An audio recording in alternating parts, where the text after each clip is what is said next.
If your frame is a knockdown frame, please see the multi-slide KD frame assembly video first before watching this video.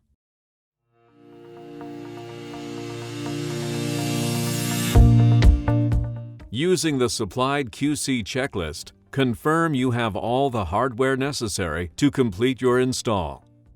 It is very important to take your time leveling the threshold and make sure that not only the length of the opening is level, but the distance from the interior to the exterior is level as well. Spacing between shims should be no more than 2 inches apart.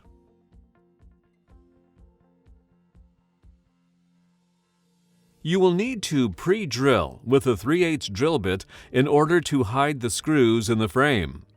You will need to plug these holes later with the 3/8 hole plug provided.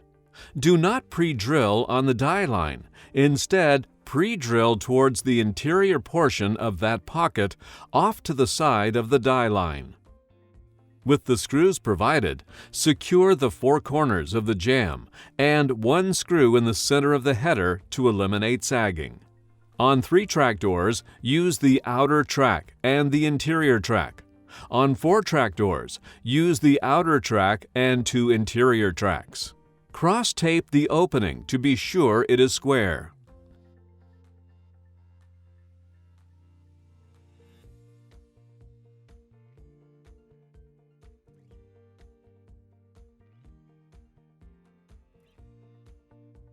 Finish securing the entire frame with screws placed no more than 16 inches apart and roughly 3 to 6 inches from the corners.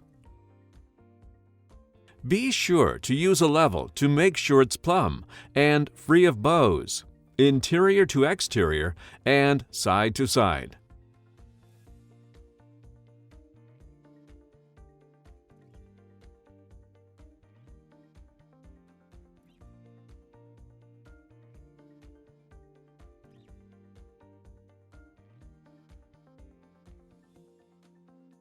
Place shims every 16 inches between the frame and framing.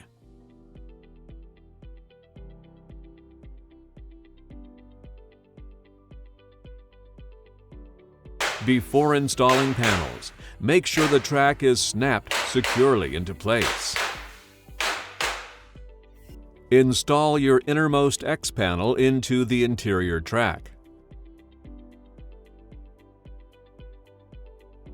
Raise the wheel adjustment using a number 2 Phillips hand screwdriver. If possible, have someone tilt the door to take the weight off the wheel.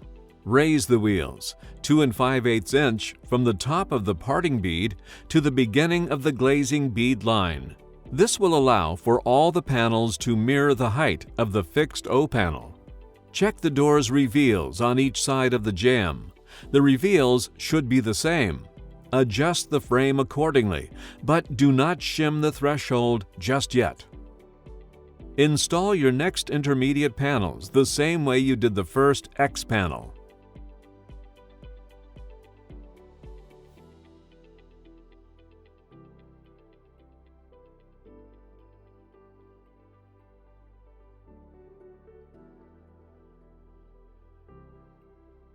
Check the reveals of each panel against the stacking side jamb. Then, collectively, check the reveals of every panel by sliding them together as one. Make sure the panels slide without any shifting opposite the other panel or panels. Adjust the reveals as needed. Keep in mind, if you need to shim the interior panel, it will affect the second and/or third panel. This is why the shimming process at the beginning is very important in order to minimize any reveal issues. Installing the O panel. Make sure the setting blocks are in the proper place. One should be at the jamb and sill corner, and the other should be approximately where the end of the panel will sit. Slide the panel into the frame's pocket, but do not secure the panel at this point. With all the panels set and adjusted, you can now install the keeper. If your door does not have the flush-mounted hardware, you will need to install that hardware now. Lock the keeper on the panel. Draw a line on the frame where the top of the keeper is located. Use the die lines for the center reference and mark the top and bottom holes. Secure the keeper to the frame, making sure the frame is still perfectly straight. Test the lockout multiple times.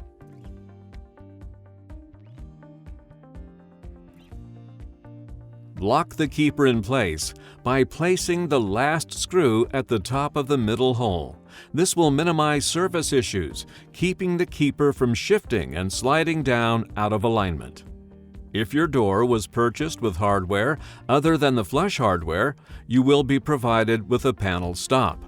This stop will need to be mounted on the back of the second panel at these locations.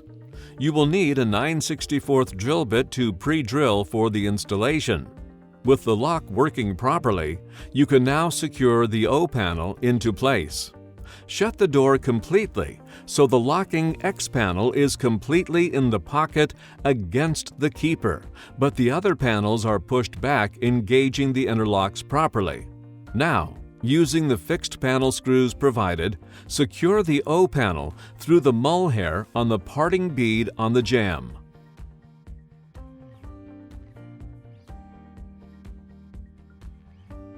For the top and bottom caps, you will need to mark where each panel sits and measure from the parting bead to that mark.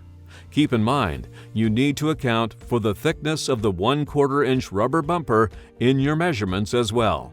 Deduct a total of 1/8 inch from your measurements. This will allow for expansion of the cap. Not doing this step properly could damage the product or cause the door not to function properly. Once the caps are at the proper length, you can install the bottom threshold caps with the bumper.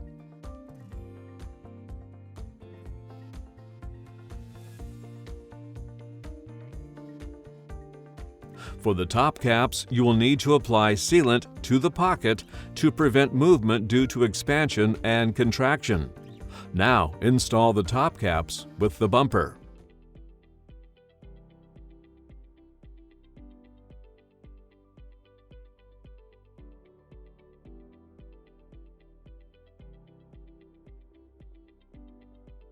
Apply sealant to the exterior jamb pockets.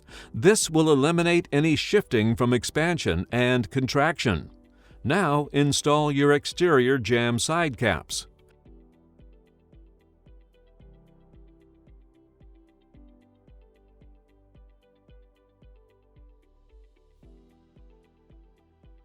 Then the interior jamb cap.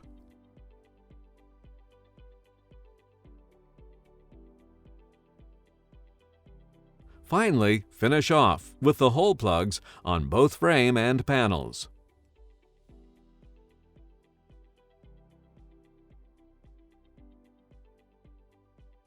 That's it. If you have questions, get them answered before you begin.